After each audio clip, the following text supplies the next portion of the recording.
ఏదైనా పని దొరికితే బాగున్నా. గుంతలు తవ్వే పనుంది, చేస్తారా? మా మేస్త్రిని అడగండి. మనిషికి ఉండు, నేనే వస్తాను, అటు పోయి మాట్లాడతాం. సాయంత్రం దాకా పని చేస్తే మనిషికి 500. 500? ఎండలో పని చేసేది ఎంత కష్టమో తెలుసా? నడువులు ఇరిగిపోతాయి మాకు. కూలీలు కష్టం తినాలనుకో పక్క. సరే, ఎంత కావాలో మీరే చెప్పండి. మనిషికి 1000 రూపాయలు. అయ్యా, నడువులు ఇచ్చుకోవాలి మేము. సర్లేండి. అట్టే నా కూలి కాకుండా కమిషన్ 1000 రూపాయలు. సరే, పని ఓకే అయిపోయింది, లేచి పని చేయబోండి. సరే.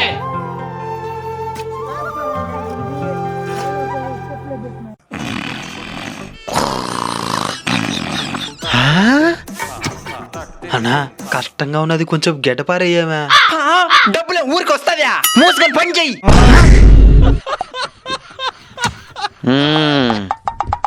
అన్నా, పని అయిపోయిందినా. సరుండు, డబ్బులు పోయి తీసుకొస్తాను.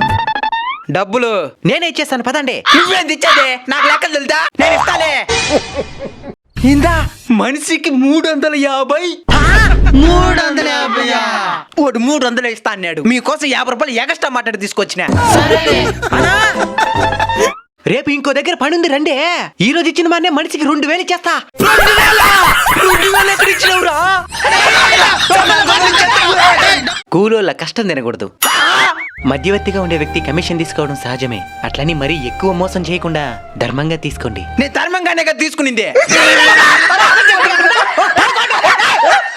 నాయనా, నాయనా, నాయనా, నాయనా, నాయనా, నాయనా, ఏమైంది నాయనా?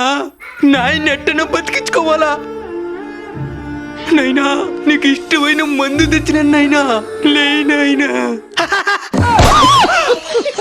చచ్చిపోయిన అనుకున్నా కదా నాయనా. అది మందు మహిమ నాయనా. మనం నరకంలో ఉన్నా కూడా నడుచుకుంటా వచ్చేస్తాం. మందు బాబులం మేము, మందు బాబులం. ఏం కలిపినవరా దీంట్లో? నువ్వు ఇది మర్యాసం చేసే మందులో ఇసం కలుపుకొని తెచ్చి ఇచ్చిన. ఆ మందు దాగి నువ్వు బతికినా ఒకటే, ఏసం దాగి సచ్చినా ఒకటే. ఏమిరా బాలరాజు, ఏమిరా ఉపయోగం దేశానికి నీ వల్ల? మచ్చా మచ్చా మచ్చా, నాకు ఒక అమ్మాయి ఫోన్ చేసింది. ఏం మాట్లాడిందా? ఐ లవ్ యూ అనింది. నువ్వు ఒప్పుకుంటే మీ ఇంట్లో చెప్పి పెళ్లి చేసుకుంటా అనింది. కంగ్రాచులేషన్స్ మావా. కానీ నాకు వద్దని చెప్పాను మచ్చా. ఎందుకో?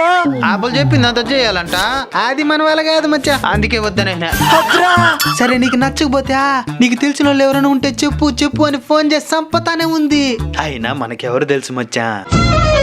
ఎంత పని చేయనావు మావా? ఈ ముదిరిపోయిన మునక్కాలంటి మచ్చకోడు నీకు కనిపించలేదా మావా? కనిపించలేదా? అవును కదా, మర్చిపోయినాను మచ్చా. మావా, నీ కాళ్ళైనా పట్టుకుంటా మావా. ఒక్కసారి ఫోన్ చేసి మావా, నీ పేరు చెప్పి పెళ్ళైనా చేసుకుంటానా? పిల్ల చెప్పిన పని చేయాలంటే కూడా ఒక 500 దాకా ఖర్చు అవుతుందా? ఇదో చేసి మావా. ఇదో ఇందా. హలో బంగారం, గడువు త్వరలోనే ముగియనున్నది. రీఛార్జ్ చేసుకోవాలి, డబ్బులు ఇరంటే నా దగ్గర లేదు మావా. అదే అమ్మాయి ఫోన్ చేసిందనే కాలికి 500 ఆతృతో ఇస్తా ఉన్నాడు. లాభం. అది ఫేక్. ఏమండి, ఈ చీర కట్టుకునేదా ఈ చీర కట్టుకునేదా? ఇదెవరు పెట్టింది? ఇది మా ఇంట్లో వాళ్ళు పెట్టింది. అదెవరు పెట్టింది? ఇది మీ ఇంట్లో వాళ్ళు పెట్టింది. అయితే మా ఇంట్లో వాళ్ళు ఇచ్చిందే కట్టుకో.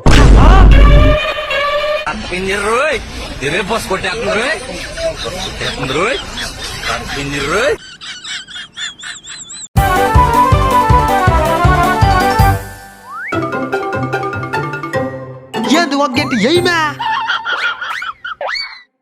ఏంది ఇట్ట వేసేదా? తొయ్ తొయ్ దీని తొయ్. ఈ కూర 2 గంటలు ఎయ్.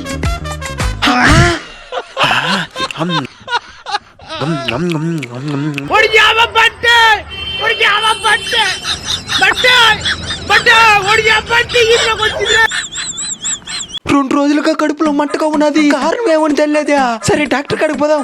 మీ కడుపులో ఎలాంటి సమస్య లేదండి. అయినా కడుపు మంట ఎందుకు వస్తా ఉందో అర్థం కానంటా ఉంది. సరే, టాబ్లెట్స్ వాడండి, తగ్గుతుందేమో. సరే డాక్టర్. ఏమైందిరా? కడుపులో మంటగా ఉందిరా. టాబ్లెట్స్ వాడినా కానీ తగ్గనంటా ఉంది. ఏమైందండి? 2 రోజుల ముందు మన ఎదురింటి వాళ్ళు కారు కొన్నారు కదా, దానికి యాక్సిడెంట్ అయిపోయిందంట. అవునా? అన్నా, కడుపు మంట తగ్గిపోయిందినా? అంటే నీ కడుపు మంటే కారణం ఎదురింటోళ్ళు కొన్న కారు అన్నమాట. ఇక్కడ పొలాలు చాలా అందంగా ఉన్నాయి కదండి. ఈ పొలాల కంటే నువ్వే అందంగా ఉన్నావు. సరే బైక్ ఆపండి, ఇక్కడ కొన్ని ఫోటోలు దిగుదాం. ఇదేం పంట అండి? పచ్చని పంట. డార్లింగ్, నువ్వు ఇంత అందంగా ఉండడానికి కారణం ఏంది? నేను ఫేస్ క్రీమ్ పుయ్యను, ఒకేసారి తినేస్తా. సరే డార్లింగ్, ఫోటోలు దిగుదాం. సరే కానీ నరదృష్టి, పరదృష్టి, సమస్త దృష్టి నష్టి.